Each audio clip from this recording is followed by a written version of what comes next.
안녕하셨습니까? 지금 대반열반경 다시 하겠습니다.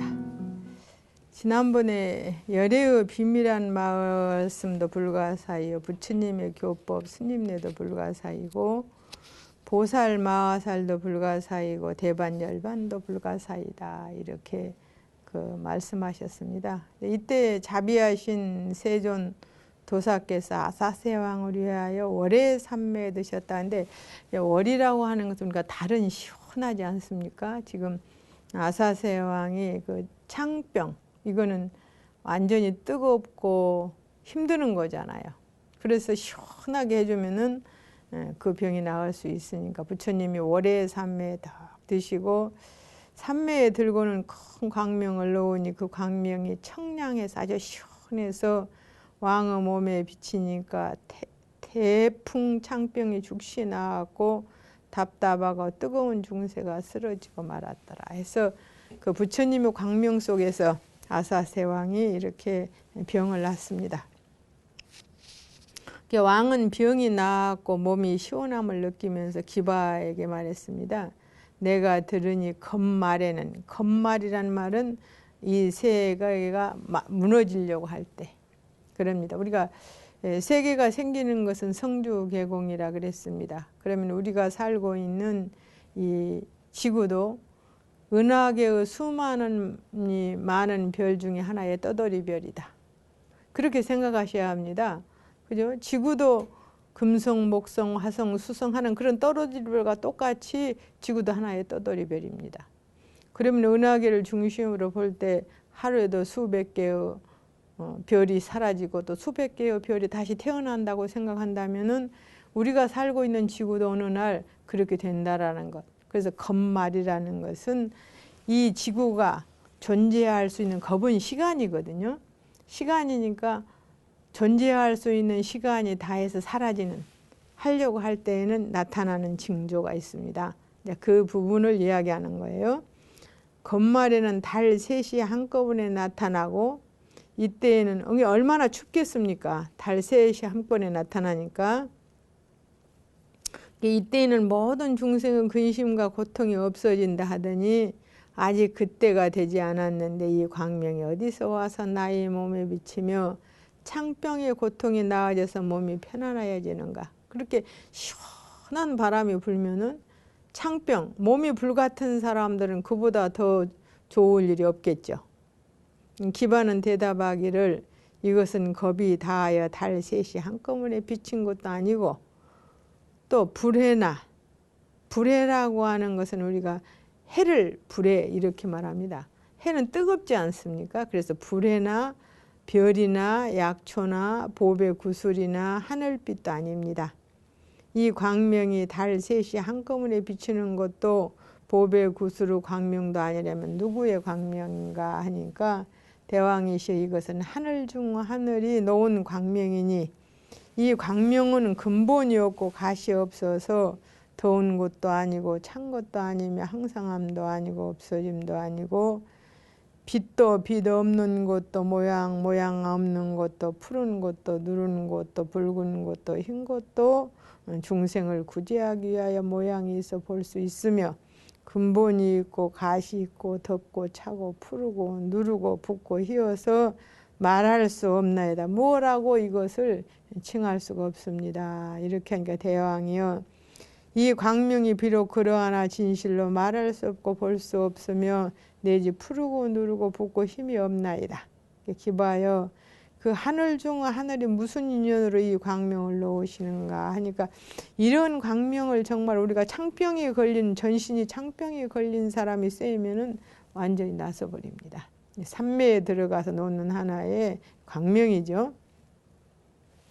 이 상서는 대왕을 위한 것이니 대왕이 먼저 말씀하시기를 이 세상에는 몸과 마음을 치료할 용한 의원이 없다 하였으므로 이 광명을 놓아서 먼저 왕의 몸을 다스리고 그런 뒤에 마음을 다스리리다 해서 우리가 몸이 아프면 마음도 따라서 아프죠.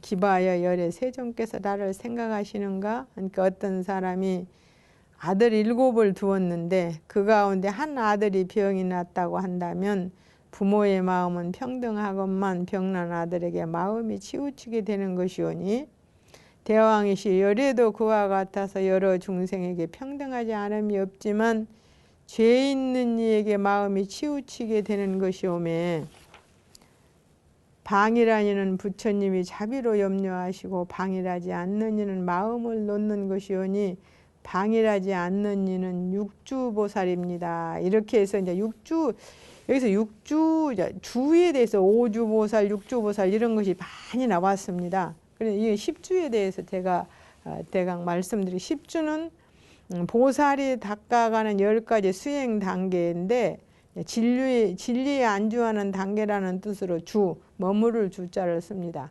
그래서 이것은 우리가 사면의 경계에 들어가는데 10주, 10행, 10회양 이게 사면인데요. 10주는 이 부분에서 기둥을 마치 박아놓으면 흔들리지 않는 것처럼 신심이 견고해져서 절대로 게으르지 않고 태하지 않는 그런 지위에 들어가는 것을 말하거든요. 이곳에서는 일종의 마음을 깨달았습니다. 그 다음에 10행으로 들어가면 행으로 옮기는 거죠. 그 다음에 10회양으로 들어가면 마음으로 깨닫고 행으로 옮겼던 결과를 중생과 함께 하는 것이 10회양이에요. 그래서 10주라고 하는 것은 처음에 발심주 그럽니다. 처음에는 발심을 해야 돼요. 안욕따라 삼약 삼보리심을 바라는 마음, 이게 발심주입니다.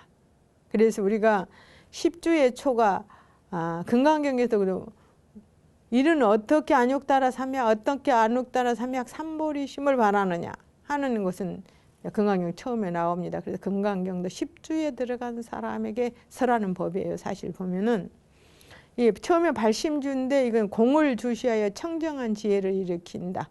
우리가 삼라만상에 모이는 모든 인연의 법이 근본적으로 무상하고 무아임을 주시해서 그것을 체득해가지고 청정한 지혜를 일으키는 것을 제1 발심주라고 합니다. 두 번째는 치지주, 다스릴 치자, 따지자 치지주인데 공을 주시하면서 마음의 바탕을 청정하게 다스리는 것. 세 번째 가면 수행주라고 합니다. 닦을 수자, 행할 행자 해서 수행주인데 온갖 선행을 닦습니다. 3주 수행주에서.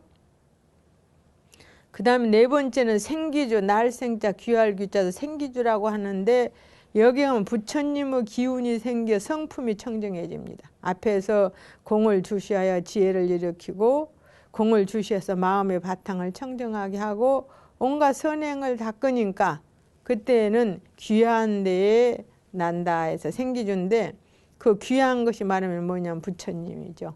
부처님의 기운이 생겨 성품이 청정해지는 것을 말하고 5주 가면 방편구족주라 그럽니다. 이건 방편이라는 것이 구족해졌다. 한량없는 방편을 이제 원만하게 닦는 부분이고요.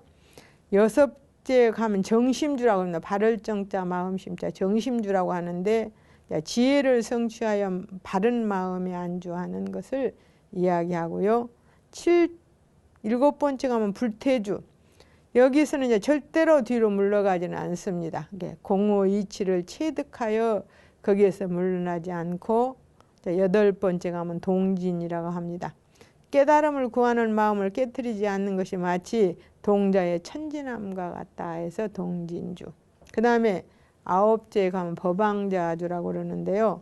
부처님의 가르침에 따름으로 지혜가 생겨 미래의 부처가 될 만한 그런 지위에 올라가는 것이고 10번째는 관정주라고 해서 물을 이렇게 붓는다는 관자입니다. 이마에다가 관정주. 공을 주시함으로써 생멸을 떠난 지혜를 얻는다. 생멸을 떠난 지혜를 얻는다 해서 이게 바로 10주인데 여기서 방일하지 않는 것이 육주보살과 같다는 것은 정심주. 지혜를 성취하여 바른 마음에 안주하는 그 정심주 보살과 똑같다. 그래서 이 10주라고 하는 것이 앞에서도 계속 나왔고 뒤에서도 이것이 계속 나올 겁니다. 그래서 이거 첫째는 발심주, 공을 주시하여 청정한 지혜를 일으키고 두 번째는 치지주, 공을 주시하면서 마음의 바탕을 청정하게 다스리고 세 번째는 수행주, 온갖 선행을 닦고 네 번째는 생기주, 부처님의 기운이 생겨 성품이 청정해진 것이고 다섯 번째는 방편 구족주, 한량없는 방편을 원만하게 닫고, 여섯 번째는 정심주라고 그래서 지혜를 성취하여 바른 마음에 안주하고, 일곱 번째는 불태주, 공의 이치를 체득하여 거기에서 물러나지 않고, 여덟 번째는 동진주, 깨달음을 구하는 마음을 깨트리지 않는 것이 마치 동자의 천진함과 같고, 아홉 번째는 법왕자주, 부처님의 가르침에 따름으로 지혜가 생겨 미래에 부처님이 될 만한 그런 분이라는 뜻이고요. 열 번째는 관정주. 이 관정이라는 말은 인도에서 태자에게 미래의 왕이 될 수 있도록 태자의 즉위식을 하면서 사해의 물을 떠다가, 사해의 물을 떠다 동서남북 네 군데에 물을 떠오는 것은 사해를 다스리는 임금이 되어라는 뜻이거든요. 떠다가 머리에 부어주는 데서 관정이라는 말이 생겼습니다. 그래서 공을 주시함으로써 생멸을 떠난 지혜를 얻은 것인데, 방일하지 않는 일은 육주보살이라고 같다라는 거예요. 정심주보살과 같다. 이렇게.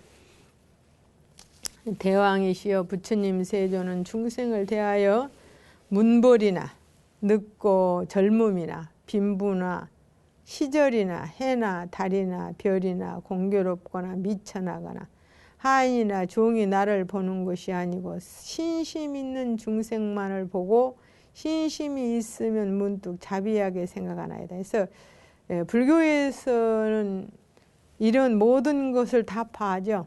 처음으로 부처님이 그 중생을 제도하면서 승려를 만들 때 이런 모든, 지금도 인도에 가면 사성의 계급이 뚜렷해서 전다라 같은 직업을 가진 사람은 절대로 다른 직업을 가질 수 없게 되어 있답니다. 그런데 부처님이 계시던 그때에 그런 사람들도 출가를 하겠다고 하면 출가를 시켰던 부처님의 평등성, 이런 것이 대단한 거죠. 대왕이시여 이 상선은 여래께서 월의 삼매에 들어서 놓으시는 삼매인 줄로 아십시오. 어떤 것을 월의 삼매라 하는가 해서 월의 삼매에 대해서 물어보네요. 마치 달빛이 모든 우담바라꽃을 곱게 피게 하듯이 월의 삼매도 그와 같아서 중생들로 하여금 선한 마음을 피게 함으로 월의 삼매라 하나니라. 그래서 우담바라꽃은 밤에 피나 봐요. 대왕이시여 마치 달빛이 모든 길 가는 사람들의 마음을 기쁘게 하듯이 월의 삼매도 그와 같아서 열반의 길을 닦아 익히는 이의 마음을 기쁘게 함으로 월의 삼매라 한다. 대왕이시여 마치 달빛이 초하루부터 보름날까지 형상과 빛이 점점 늘어나나니 월의 삼매도 그와 같아서 처음 마음을 낸 이로 하여금 선한 근본이 점점 늘게 하고 내지 대반 열반을 구족케 함으로 월의 삼매라 하나이다.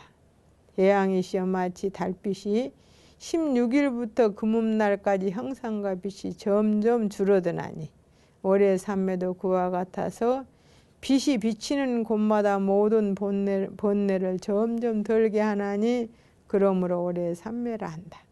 대왕이시여 한창 무더운 때에 모든 중생이 항상 달빛을 생각하고 달빛이 비치면 찌는 듯 하던 더위가 감하여지듯이 월의 삼매도 그와 같아서 중생들의 탐욕과 번뇌의 더위를 덜리게 하나이다.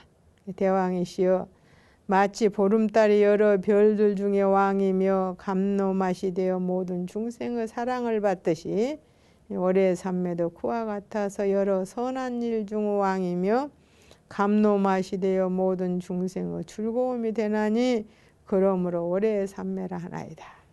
기봐여 내가 들은 이 열에는 바쁜 사람과 함께 앉지도 서지도 일어나지도 말도 의논도 하지 아니함이 마치 바다가 송장을 묵히지 아니하고 원앙이 뒷간에 머물지 아니하고 제석천왕이 귀신과 함께 있지 아니하고 코킬라새가 죽은 나무에 깃들지 않는 것 같아서, 이런 것은 어디서도 들어볼 수 없는 그런 이야기죠. 열에도 그러하다 하나니 내가 어떻게 가서 배우며 설사 배운들 내 마음이 장차 땅속으로 들어가지 않겠는가. 내가 보건대 여래께서 차라리 술 취한 코끼리 사자 호랑이나 맹렬한 불꽃에 가까이 할지언정 막중한 죄업을 지은 사람과는 가까이 하지 아니하리라 하였소. 그러므로 나는 이런 생각을 하였으니 무슨 마음으로 여래를 가서 배웠겠는가. 이렇게 하니까 대왕이시여, 마치 목마른 사람은 샘으로 가고 굶주린 이는 밥을 찾고 두려워하는 이는 구원을 청하고 병난 이는 약을 구하고 더위에 지친 이는 서늘한 그늘을 구하고 추워서 떠는 이는 불을 구하나니 대왕이 지금 부처님을 찾으심도 그와 같이 하여야 하나이다.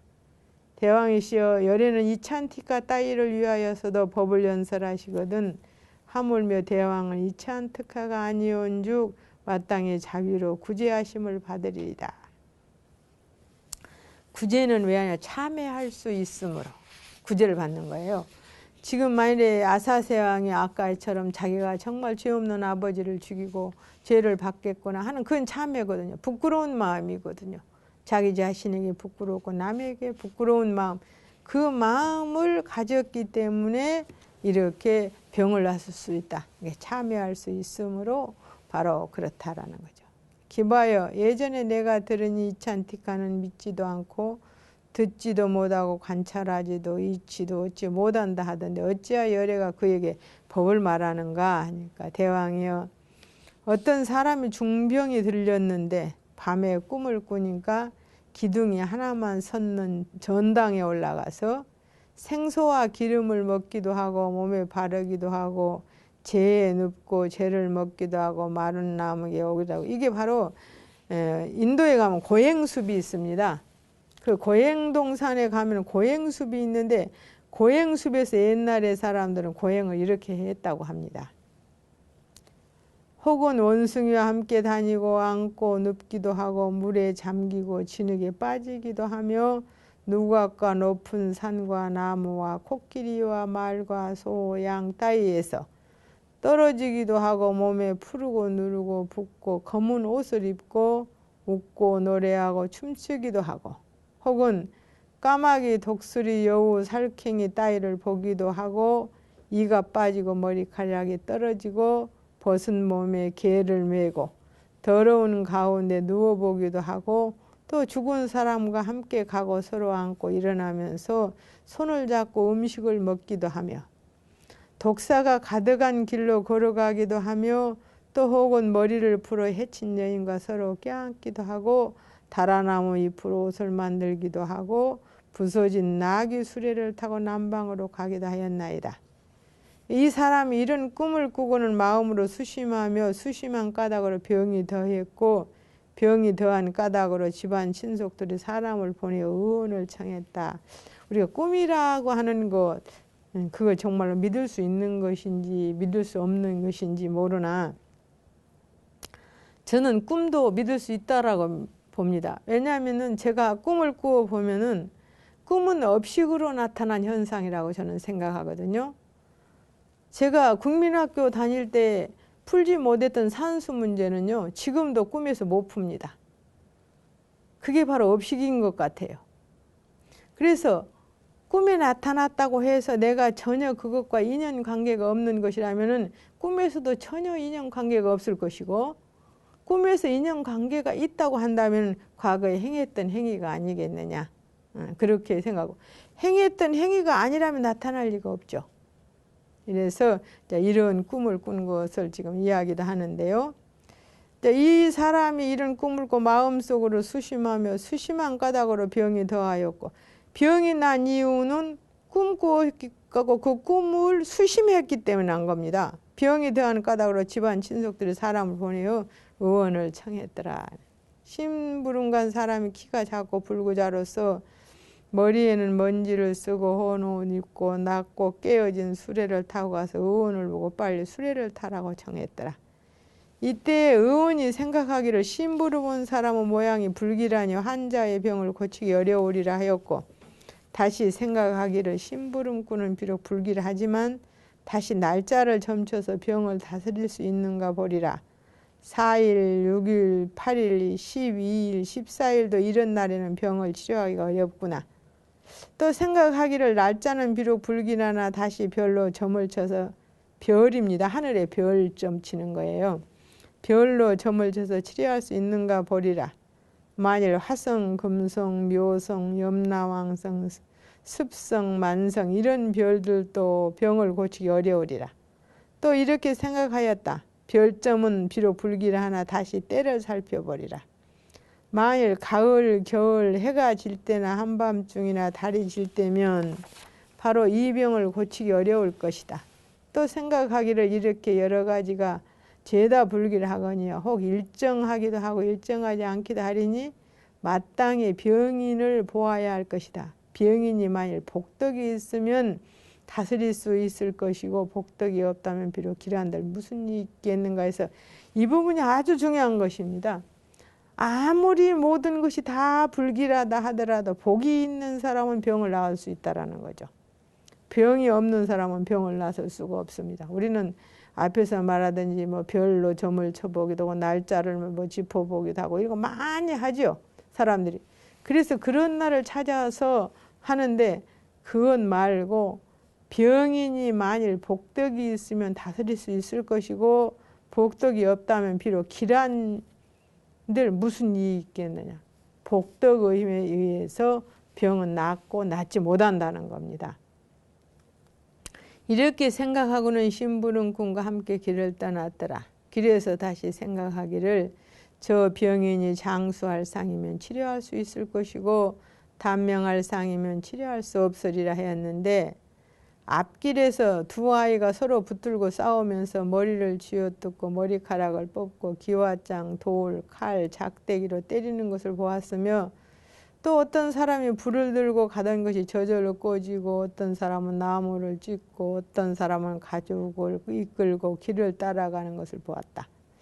혹은 길에 떨어진 물건을 보고 어떤 사람은 빈 그릇을 들었고 혹은 사문이 혼자 가는 것을 보고 혹은 범, 이리, 까마귀, 독수리, 여우를 보기도 했다.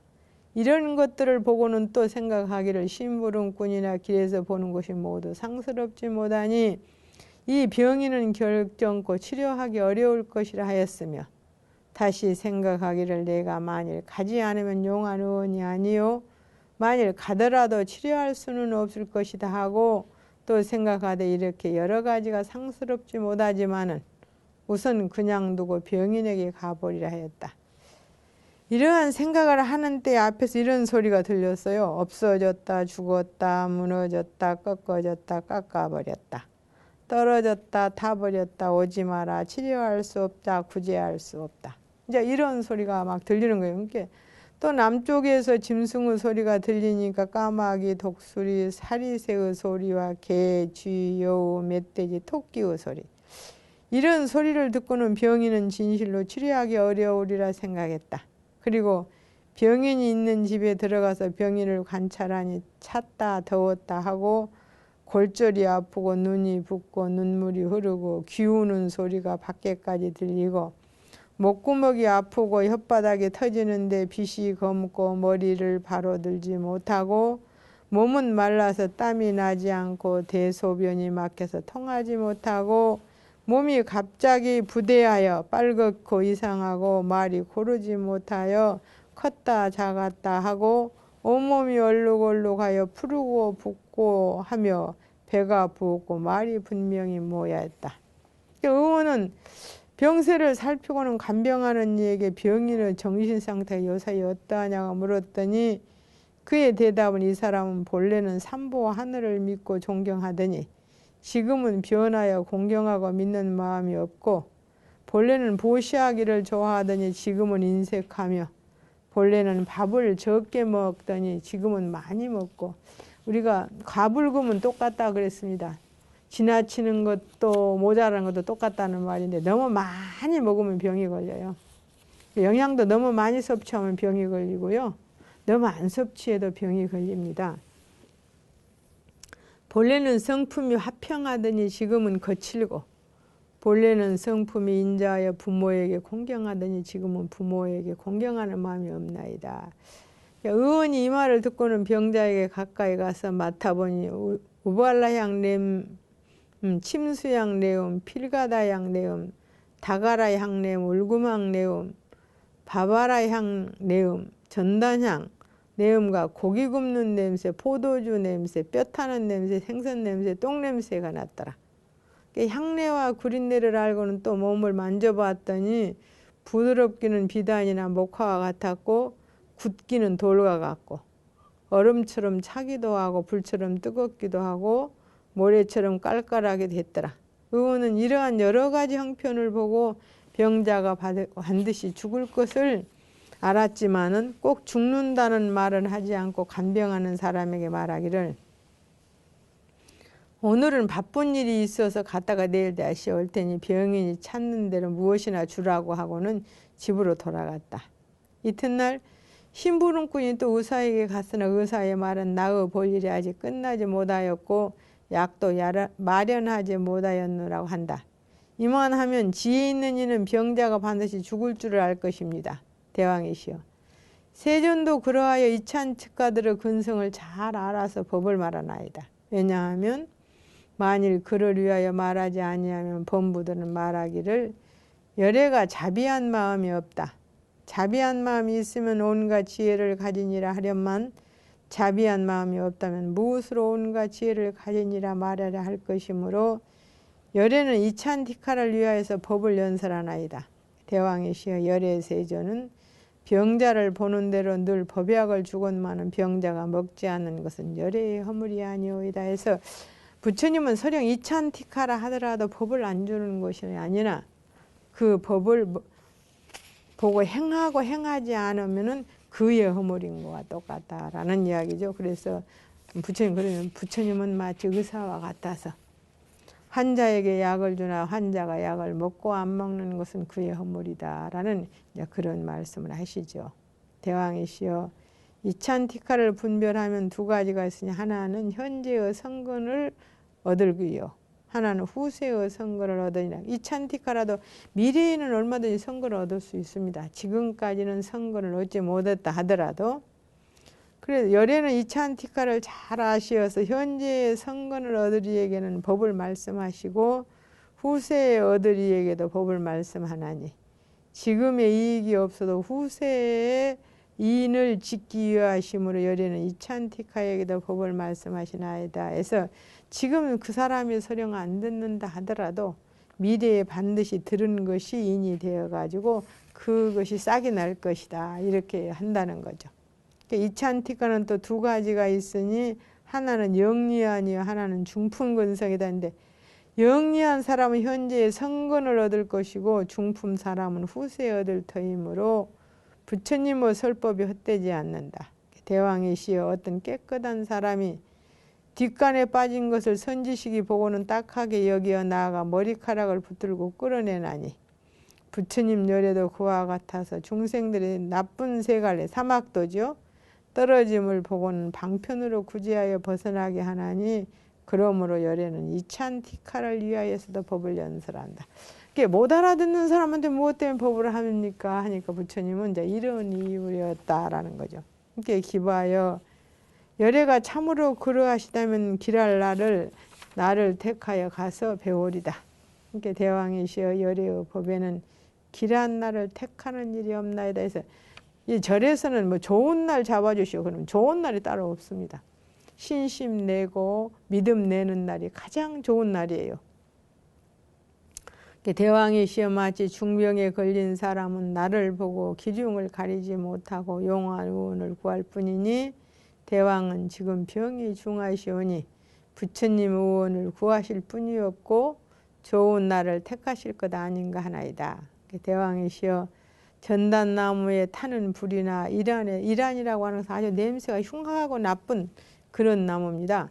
이란에 타는 불이 타기는 마찬가지오니 길한 날 흉한 날로 그와 같아서 부처님께 가시기만 하면 죄를 멸할 것이오니 바라오니 대왕은 오늘 곧 가사이다. 우리가 그죠? 타는 데는 전단향 나무는 굉장히 귀한 나무인데 그놈도 불에 타면 죄가 되는 것이고 이란도 불에 타면 죄가 된다. 이때 대왕은 길상이란 신하에게 말하기를 경이여, 내가 지금 부처님 계신 데 가려하니 공양하기에 필요한 물건들을 마련하라. 길상에 여쭈었습니다. 대왕이시여 좋습니다. 필요한 공양거리가 모두 준비되었습니다 하니까 아사세왕은 부인과 더불어 타고 가는 수레가 12,000개고 살찌고 건장한 코끼리가 50,000이니 코끼리마다 3사람씩 타고 가지고 가는 깃발, 일산, 꽃, 향, 풍류 여러 가지 공양거리가 모두 부족했고 따라가는 인마들이 18만이고 마가다국 백성들로 왕을 따라가는 이가 58만이었더라. 이때 쿠시나성에 있는 대중이 12유순에 가득하여 아사세왕과 그 권속들이 큰 길을 걸어오는 것을 멀리서 보고 있었다. 이때 부처님은 대중에게 이렇게 말씀하셨어요. 모든 중생에게 안욕따라 삼약 삼보리에 가까운 인연이 된 것은 선지식이 제일이니라. 그렇죠. 우리가 선지식이 내 곁에 있다는 것은 행복 중의 행복입니다. 왜냐하면 아사세왕이 만일 기바의 말을 따르지 아니하였더라면 오늘 오는 달 7일에 다음 달이죠. 7일에는 목숨을 마치 아비지옥에 떨어질 뻔하였느니라. 그러므로 가까운 인연은 선지식이 제일이라고 한다. 오늘날 기바를 만나서 병이 낫고 부처님을 배울 수 있었습니다. 아사세왕은 앞으로 나아가면서 사이성의 비유리왕은 배를 타고 바다에 들어갔다고 화재를 만나 죽었다고. 이 비유리왕이라고 하는 사람은 석가족을 멸한 임금입니다. 석가족을 멸한 임금인데 이 유리왕이라고 그냥 유리왕이라고 보통 하는데 이 유리왕이라고 하는 사람은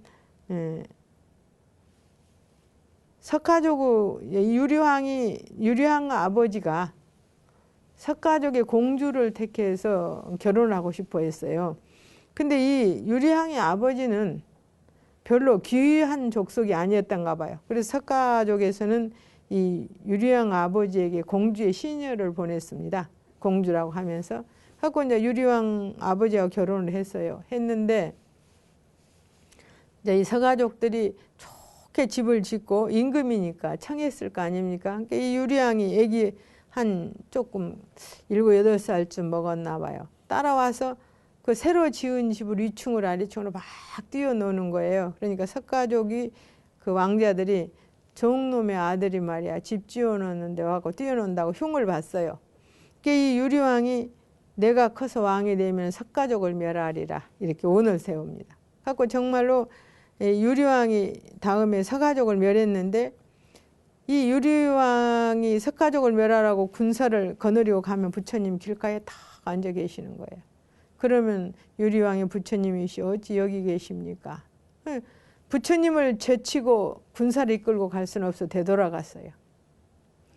그러고 다음에 또 하는 것을 부처님 또 길가에 앉아 계시니까 그 길을 통과하지 못하고 되돌아갔는데 세 번째는 부처님이 거기에서 나오시지 않았습니다. 그래서 정말 이 비유리왕이 가가지고 그때 석가족을 멸했어요. 근데 석가족을 멸한 그 인연으로 너는 화재를 만나 죽을 것이다 라고 그랬어요. 그러니까 이 사람이 그 혹시 화재를 만나서 죽을까 봐서 배를 타고 바다로 갑니다. 바다로 가서 바다에 있는데 바다 밑에서 불기둥이 솟아가지고 우리 요즘 같으면 뭐 화산이 터진 것처럼 그래서 배가 전복되어 가지고 타서 죽어버린 사람이 비유리왕이에요.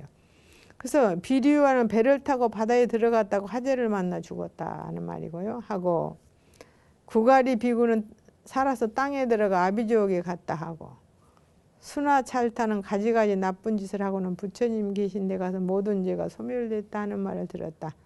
그러고는 기바에게 말하기를 내가 지금 이런 2가지 이야기를 들었으나 결정할 수 없으니 경은 와서 나와 함께 흰 코끼리를 탑시다. 내가 만일 아비지옥에 들어가게 되거든 경이 나를 붙들어 떨어지지 않게 하시오. 왜냐하면 내가 들으니 도를 얻은 사람은 지옥에 들어가지 않는다 하오. 이렇게 이제 하는 거죠. 이때 부처님은 대중에게 말씀하시기를 아사세왕이 지금 의심이 있으니 내가 이제 그를 위하여 결정한 마음을 가지게 하리라 해서 지옥에 가지 않는다고 하는데도 이렇게 결정을 못하는 거예요. 그때에 모인 가운데 한 보살이 있으니 이름은 지일체라는 보살이었어요. 부처님께 여쭈었습니다. 세존이시여 부처님이 먼저 말씀하시기를 모든 법이 일정한 모습이 없나니 빛도 일정한 모습이 없고 이제 모양입니다. 내지 열반도 일정한 모습이 없다 하였는데 지금 여래께서 어찌하여 아사세왕을 위하여 결정한 마음을 가지게 한다 하시나이까 하니까 부처님이 말씀하시기를 좋은 말이다 선남자여. 내가 이제 결정코 아사세왕에게 결정한 마음을 가지게 하리라. 이게 굳건한 신심을 가지게 하리라. 왜냐하면 만일 왕의 의심을 깨트린다면 모든 법의 일정한 모습이 없는 줄을 알 것이다. 그러므로 내가 아사세왕을 위하여 결정한 마음을 가지게 하리니 이 마음이란 일정함이 없는 줄을 알지니라. 선남자여 만일 저 왕의 마음이 일정하다면 왕의 역제를 어떻게 벗게 하리요만. 이게 우리 마음이 하나에 국집되어서 그곳에 곧게 멈춰버린다면 지어버린 죄는 절대로 벗어날 수 없다는 거죠. 일정한 근본이 없으므로 그 죄를 파괴할 수 있느니라. 그러므로 내가 아사세왕을 위하여 결정한 마음을 가지게 한다는 것이니라 하고 이때 대왕은 쌍으로 선 사라나무 사이에 이르러 부처님 계신 데 나아가 열애를 배우니 30이 어른다운 몸매와 80까지 잘생긴 모습이 마치 미묘한 황금산과 같았다 그럽니다. 황금산과 같았다라는 것은 인도 사람들이 그 몸의 빛깔이 그죠? 누른 것도 아니고 검은 것도 아닌 그런 색깔이에요. 이때 세존이 8가지 음성으로 이것을 부처님의 팔음이라고 하는데 부처님의 그 목소리는 이 8가지 음이 있답니다. 말 한 자리에 8가지 음이 나와요. 첫째는 극호음이라고 해서 극히 호라는 종으로자인데 호한 음, 이거는 맑고 아름다워서 듣는 이로 하여금 실증이 안 나게 하고 모두 좋은 도에 들어가게 하는 그런 목소리를 가지셨다고 그래요. 그 부처님 목소리를 듣고 있으면. 두 번째는 유연음이라 해서 하도 부드러운 음성. 이게 대자 대비심에서 나오는 말소리로 중생들의 마음을 따라서 듣는 사람들을 기쁘게 하여 계율에 들게 하는. 부처님의 그 말씀을 한번 들으면 모든 중생들이 부처님이 시키는 대로 하는 이런 음성을 가지고 있고요. 세 번째는 화적음이라고 그래요. 화합할 하자에 그 적당하다 할 때 쓰는 화적음인데 듣는 이의 마음을 아주 화평하게 하여 이치를 알게 하는 이런 하나의 목소리고요. 그 다음에 존해음이라고 해서 높을 존자에 지혜해자 존해음 그럽니다. 이거는 듣는 이들이 아주 존중이 여기어 해해를 얻게 한다는 것은 지혜가 아는 것을 얻게 하는 그런 음성이고요. 다섯 번째는 불려음이라고 해서 안이불자 계집여자 여자 목소리 같은 목소리는 안 가진다는 거죠. 그래서 듣는 사람들이 두려운 마음으로 공경케 하여 천마외도들을 굴복한다. 이런 것은 이제 그 사람들이 우리 요즘 말로 하면은 그 사람을 무시하거나 아무렇게나 보지 않는다라는 거죠. 그 다음에 부러움이라고 해서 여섯 번째는 그릇된 말이 없어요. 그러니까 말은 논의함에 잘못됨이 없고 듣는 사람으로 하여금 바른 견해를 얻게 하여 95종의 잘못을 여의게 한다. 일곱 번째는 심오음이라 해서 아주 깊고 먼 이런 우리가 요즘 같은 게 어떤 것이 심오음일까? 참 넓은 바다에서 들리는 백고동 소리 같은 것이 심오음일까? 잘 모르겠어요. 근데 그 말소리가 뱃속에서 울려 나와가지고 시방에 들리고 모두 깊은 이치를 깨달아 깨끗한 행위 더욱 높게 한다 그랬습니다. 또 여덟 번째는 불가름, 가리라고 하는 것은 목말을 갈자인데 아무리 말을 많이 해도 말소리가 거침없이 힘차게 나와서 그치지 않아 듣는 사람으로 하여금 무진상주의 과를 얻게 한다면 끝이 없이 항상 주어하고 싶은 그 소리를 항상 영원히 듣고 싶은 이런 목소리를 가지신 분이 바로 부처님이다. 그래서 부처님은 팔음을 가지셨다고 합니다. 그래서 이게는 첫째는 극호음, 맑고 아름다워서 듣는 이로 하여금 실증이 안 나게 하고 모두 좋은 도에 들어가게 하고 두 번째는 유연음, 대자 대비심에서 나오는 말소리로 중생들의 마음을 따라서 듣는 사람들을 기쁘게 하여 계율에 들게 하고, 세 번째는 화적음, 듣는 이의 마음을 화평하게 하여 이치를 알게 하고, 네 번째는 존해음, 듣는 이들이 존중이 여기어 해해를 얻게 한다. 앞에 해자는 지혜 해자고 뒤에 해자는 알 해자입니다. 그 다음에 불려음, 듣는 사람들이 두려운 마음으로 공경케 하여 천마외도들을 굴복하고, 불오음, 말로 논의하며 잘못됨이 없고 듣는 사람들로 하여금 바른 경애를 얻게 하여 95종의 잘못을 여의게 하고, 일곱 번째는 시몬음, 말소리가 뱃속에서 울려나와 시방에 들리고 모두 깊은 이치를 깨달아 깨끗한 행위 더욱 높게 하고, 여덟 번째는 불가름, 말소리가 거침없이 힘차게 나와서 그치지 않아 듣는 사람들로 하여금 무진상주의 가를 이루게 하는 이런 팔음을 부처님께서는 가지셨어요. 이 팔음을 가지셨는데 이때 세존이 8가지 음성으로 대왕이여 이렇게 불렀습니다. 그 아사세를 대왕이여 했더라. 아사세는 좌우로 돌아보면서 이 대중에 누가 대왕인가? 나는 이미 역적죄를 지었고 또 복덕도 없으니 어리석게서 나를 대왕이라고 부르지는 아니하리라고 생각하였다. 이때의 열애는 아사세 대왕이여 하고 다시 불렀다. 이 말을 왕이 듣고는 마음이 즐거워서 이렇게 생각했다. 열애께서 오늘날 인자하게 돌아보아 말씀하시니 열애의 중생에게 대하여 대비로 가엾이 여기심이 차별이 없음을 알겠도다 하면서 부처님께 여쭙더라. 세존이시여, 저는 이제 의심이 아주 없어졌사오니 열애는 참으로 중생의 유의 없는 대도사이심을 알겠나이다. 이때 가섭보살은 지일체보살에게 말하기를, 열애는 벌써 아사세왕을 위하여 결정한 마음을 가지게 하였나니라 해서 참다운 믿음으로 불태저는 마음을 내게 했다라는 거죠. 아사세왕은 부처님께 여쭈었더라. 세존이시여, 가령 내가 범천왕이나 제석천왕과 함께 앉고 일어나고 먹고 하더라도 오히려 기쁠 것이 아니지만은 열애께서 한 말씀으로 인자하게 말씀하심을 듣자옵고 매우 기쁘고 경사스럽습니다. 그리고 아사세왕은 가지고 왔던 깃발, 일산, 향, 꽃, 풍류로 공양하고 부처님 앞에 나아가 발에 예배하고 오른쪽으로 3번 돌고 한 곁에 물러가 앉았더라. 부처님은 아사세왕에게 이제 법문을 해주십니다. 대왕이여, 이제 대왕을 위하여 바른 법을 말하리니 일심으로 자세히 들으라. 범부들은 마땅히 마음을 가다듬어 몸 가운데 20가지 일을 관찰해야 된다 그랬어요. 우리가 범부는 모두가 이 20가지는 내가 불가능입니다. 범부는 첫째는 나의 이 몸에는 무루가 없다. 무루라는 것은 세지 않는 지혜가 없다라는 거죠. 그러니까 영원불멸한 지혜를 얻음이 없고, 두 번째는 성근의 근본이 없어. 성근의 근본이 없기 때문에 성근을 심을 수 있는 과가 없다라는 것이고요.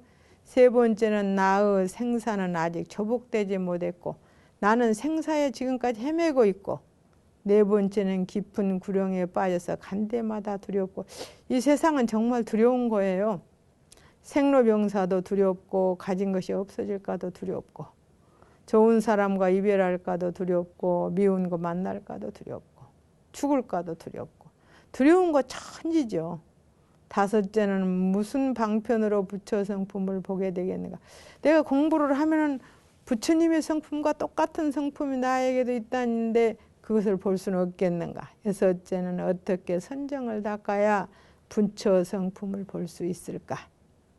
일곱째는 생사가 늘 괴로워서 항상함과 나와 깨끗함이 없고, 여덟 번째는 판란의 액란을 여기에서는 어기기 어렵다. 그러니까 판란의 액란이라고 하는 것은 우리가 말할 때 깨달음으로 향하는 수행 가운데 방해가 되는 8가지인데, 첫째는 지옥에 가면은 절대로 깨달음을 얻을 수 없습니다.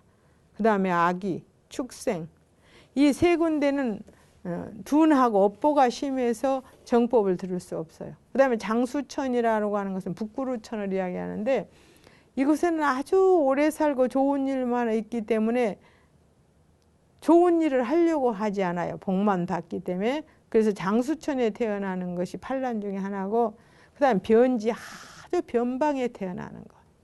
그 다음에는 뭐 말을 못한다거나 귀 먹는 것이라든지 눈 먼 것, 이런 것도 판란 중에 하나고, 7번째는 세지변총인데 이거는 세상에서 너무나 특별한, 이치는 모르면서 옅은 지혜를 가진 것을 세지변총이라고 그래요.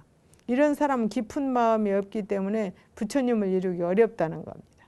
그 다음에는 8번째는 불전불후. 부처님이 세상에 계실 때나 부처님 열반해 버리신 세상에 계실 때 우리가 태어났으면 되는데, 태어나시기 전에 또 부처님 열반해 버리신 뒤에 지금이 불전불후지 않습니까? 그놈 앞에서 이야기했던 주리반트가 같은 그런 분도 부처님이 계신 세상에 태어났기 때문에 바로 아라한과를 얻었습니다. 우리와 같은 사람도 부처님이 계신 세상에 얻어놨으면 아라한과를 얻을 수 있지 않겠습니까? 그래서 이것이 판란이라고 합니다. 불교에서는. 그래서 처음에 1, 2, 3 지옥악의 축생은 고통에 시달려 수행을 할 수 없어. 우리가 세상을 살 때도 너무 가난한 사람은 수행 못합니다. 생활에 당장 먹을 것이 없는데 어느 겨를에 공부를 하고 수행을 하겠습니까? 또 4번째, 색계 무색계의 여러 천으로 수명이 길고 편안하여 불법을 구하지 않기 때문에 우리가 너무 안락해도 다른 것을 구하지 않습니다. 5번째는 북구루주로서 사주 가운데 가장 살기 좋은 곳이기 때문에 이제 장수천이죠.